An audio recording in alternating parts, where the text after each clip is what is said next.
Salut tout le monde, c'est Antoine. Ce lundi 4 octobre 2021, j'étais l'invité de RT France pour un débat sur les Pandora Papers. Alors vous allez le voir, j'ai défendu le fait qu'on punisse ces voleurs, ces gens qui font les poches du peuple français et qu'on soit très ferme avec eux de la même manière qu'on peut l'être avec la petite délinquance, et j'ai aussi parlé des liens entre la petite et la grande délinquance financière.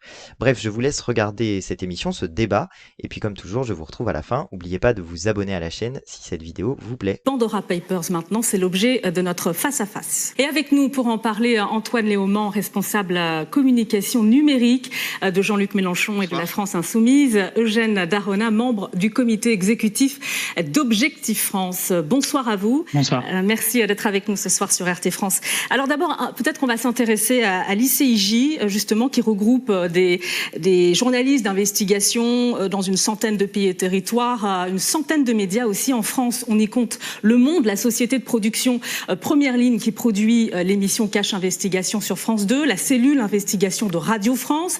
Il s'agit d'un réseau créé en 1997, indépendant depuis 2017. Il est basé à Washington. On lui doit beaucoup d'affaires, les Offshore Leaks, les LuxLeaks, les Swiss Leaks, les Paradise Papers. Quel crédit lui apporter? S'agit-il d'une entité réellement indépendante, Eugène Darona? Oui, tout à fait. Je pense qu'en propos liminaire, il faut saluer cette enquête. Comme vous l'avez rappelé, c'est un consortium, ce sont plusieurs centaines de journalistes, un travail de longue haleine pendant des années, 29 000 sociétés offshore qui ont été étudiées, une véritable coopération internationale. Et je pense qu'à ce titre, on ne peut que saluer l'avancée de la transparence pour faire état et rapporter de la manière la plus neutre possible. Après, on rentrera un peu plus dans le de cette histoire, mais je pense que oui, on peut saluer ce travail. Vous êtes d'accord, Antoine Léaumont, il faut saluer le travail de cet organisme dont l'indépendance quand même peut poser aussi des questions. Bon, déjà, disons que effectivement, c'est intéressant le travail de journalistique qui est fait autour de ça, qui permet de dévoiler un certain nombre de noms. Le problème qu'il y a, c'est qu'on aimerait bien avoir la liste complète, puisqu'on se fait faire les poches par des délinquants en col blanc. On aimerait bien pouvoir tous les punir et récupérer l'argent qui est finalement le nôtre.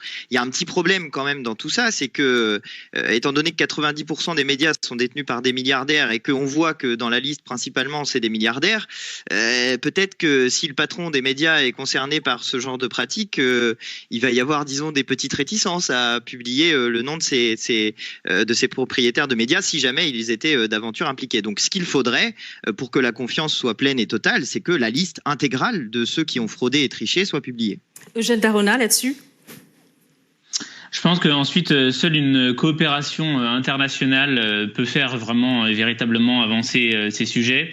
Évidemment, c'est un pas en avant parce que ça permet de remettre ce sujet sur le devant de la scène et c'est bien qu'on en parle. On le fait ce soir ici.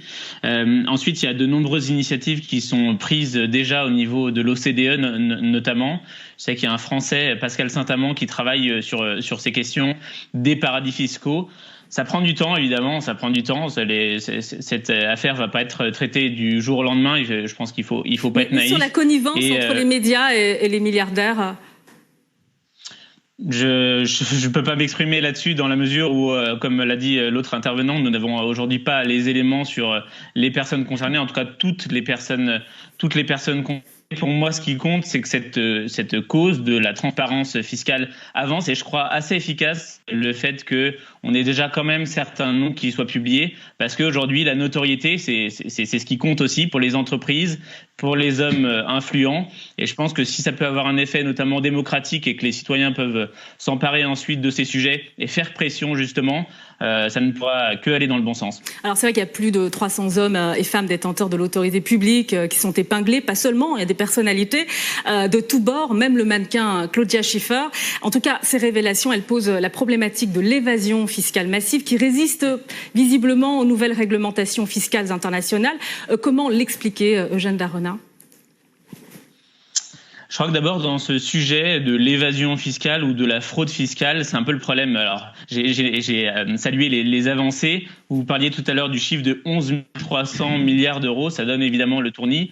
Derrière, la question, c'est quelle est la réalité derrière ces chiffres? Est-ce qu'on parle de l'évasion fiscale? Est-ce qu'on parle de la fraude fiscale? Je rappelle que d'un côté, c'est moralement répréhensible. De l'autre côté, c'est répréhensible par la loi. Et je crois qu'aujourd'hui, le problème, c'est qu'est-ce qu'on fait de ces informations. Je crois qu'il y a une certaine confusion. Et je terminerai par la chose suivante, qui est de dire que oui, il y a des paradis fiscaux aujourd'hui dans le monde. Personne ne peut le nier, je pense. Mais s'il y a des paradis fiscaux, ça veut dire aussi qu'il y a des enfers fiscaux. Et je pense que c'est, moi, le sujet qui m'intéresse, c'est comment est-ce qu'on fait en sorte qu'il n'y ait plus d'enfers fiscaux. Et je pense évidemment à la France, avec le poids des taxes et des réglementations en tout genre. Notre objectif doit être, et c'est ce qu'on porte avec Rafik Smati, de faire de la France un véritable paradis fiscal au sens premier du terme. Je pense qu'on doit tous lutter, on doit être pour cet objectif. Antoine Léaumont, vous voulez réagir? Non, je suis pas d'accord du tout avec ça. L'impôt est quelque chose qui a été créé pour financer des services publics. C'est la mise en commun d'un certain nombre de ressources pour avoir mieux collectivement. Et il y a une manière très simple de lutter contre la fraude et l'évasion fiscale. En réalité, c'est de mettre en place ce qu'on appelle l'impôt universel.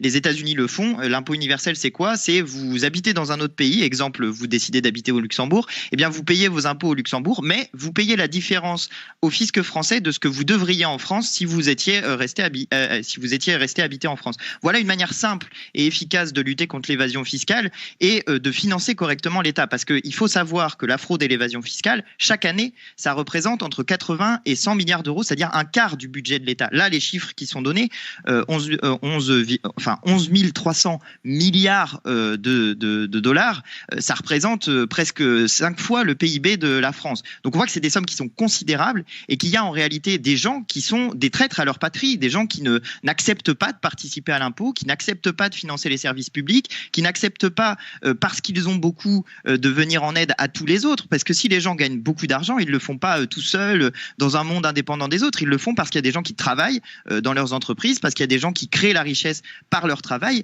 Et ces gens-là sont des voleurs, c'est des délinquants en col blanc. On n'en parle pas très souvent sur les plateaux télé, qui sont plus intéressés à la petite délinquance de quartier. Mais cette petite délinquance de quartier, elle est aussi liée à des gens qui sont capables ensuite de blanchir l'argent, de l'utiliser pour faire du trafic d'armes.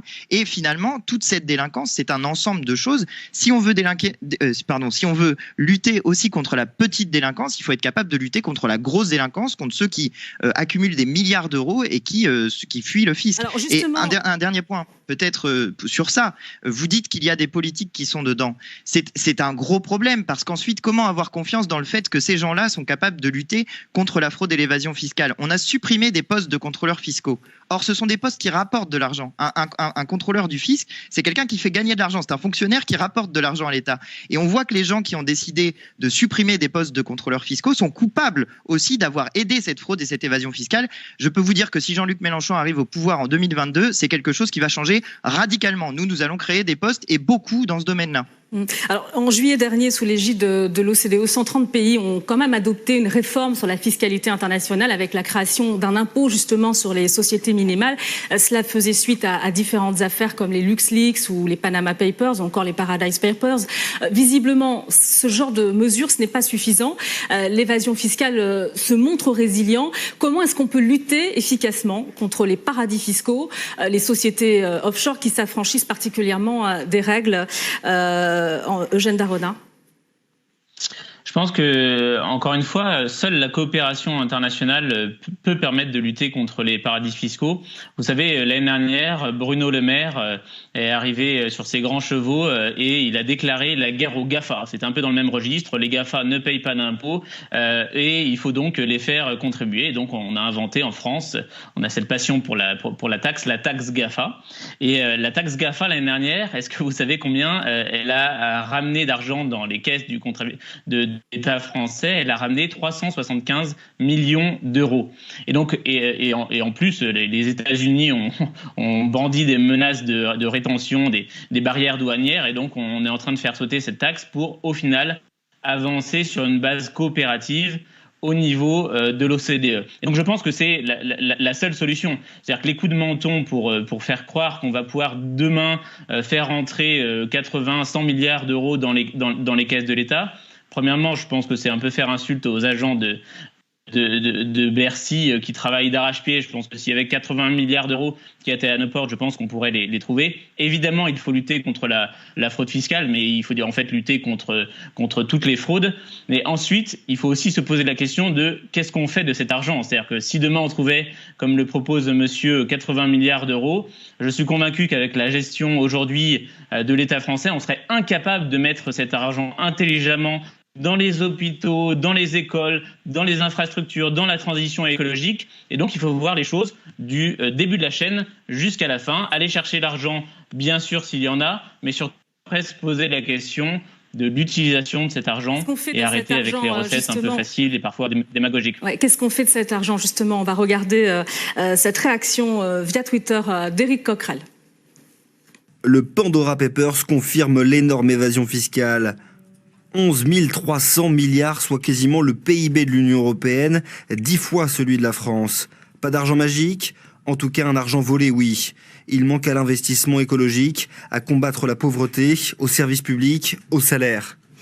Antoine Léaumont, ce serait bien peut-être de récupérer cet argent pour financer nos économies en Europe, en France?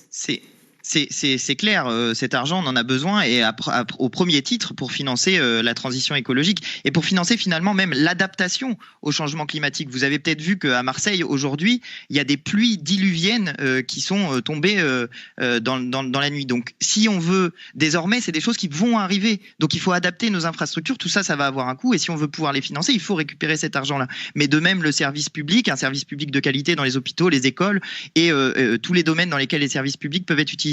Maintenant, quand même, il y a un problème, c'est que on ne traite pas ces gens-là de la même manière que les autres. De la petite délinquance, vous en entendez parler tous les jours à la télé. Ces gens-là, en volant l'argent qu'ils volent, empêchent de financer correctement le service public. Il y a 2000 personnes qui meurent dans la rue chaque année.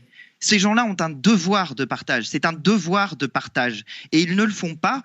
Et il n'y a pas des gens qui les pourchassent. Monsieur, je voudrais vous dire aussi une chose. Vous avez dit je ne veux pas faire insulte aux agents de Bercy. Mais moi, je ne leur fais pas insulte. Au contraire, je dis qu'il n'y en a pas assez. Je dis qu'il en faut plus. Parce qu'on aurait grand besoin d'eux pour aller chercher cet argent, pour le récupérer et leur donner des pouvoirs d'enquête élargis pour qu'ils puissent faire des enquêtes et récupérer vraiment cet argent. Ensuite, j'ai parlé d'une autre mesure et je pense que c'est vraiment la mesure centrale, l'impôt universel, mettre en place cet impôt universel. Je ne comprends pas pourquoi on ne le met pas en place puisque les États-Unis l'ont fait. Les États-Unis, eux, ont mis en place cette mesure qui permet d'aller récupérer l'argent là où il est et d'éviter l'évasion fiscale. Pourquoi la France ne le fait-elle pas? Je veux dire, ça fait des années maintenant que cette proposition est sur la table. Si elle n'est pas mise en place, c'est bien que des gens refusent de la mettre en place, ne veulent pas le faire alors même qu'elle permettrait de récupérer de l'argent. Donc encore une fois, c'est une question de volonté politique, c'est une question de choix politique. Et quand on voit le nombre de politiques qui sont à l'intérieur de cette liste, il faut compter sur des gens qui sont capables de nommer ceux qui sont des voleurs et des fraudeurs du fisc. Il faut compter sur des gens qui sont capables de mettre en place ces mesures et pas sur des gens qui, peut-être, en tout cas, favorisent ces méthodes d'évasion. Et en tout cas, on l'a vu, des gens qui suppriment des postes chez les contrôleurs du fisc, clairement, c'est des gens qui n'ont pas envie de lutter contre l'évasion et de la fraude fiscale. Eugène Darona, on en a des gens comme ça qui finalement favorisent la fraude fiscale en France? Je comprends la rhétorique qui est derrière ce discours, mais en réalité, je pense qu'on fait le nécessaire, peut-être pas assez, en effet, on pourrait mettre plus de contrôleurs. Supprimer des postes, c'est pas faire le nécessaire. Écoutez, je pense que si aujourd'hui, encore une fois, on avait une baguette magique pour faire venir cet argent, créer on des le postes, ferait. baguette magique. Vous partez du principe, monsieur, que la France a un problème d'argent, comme si il nous manquait d'argent pour financer la transition énergétique, Mais aujourd'hui, monsieur, nous avons plus de 1000 milliards de prélèvements obligatoires en France. Enfin, je veux dire, on a des sommes hallucinantes qui sont prélevées. Tout à fait. Et on a la sécurité sociale.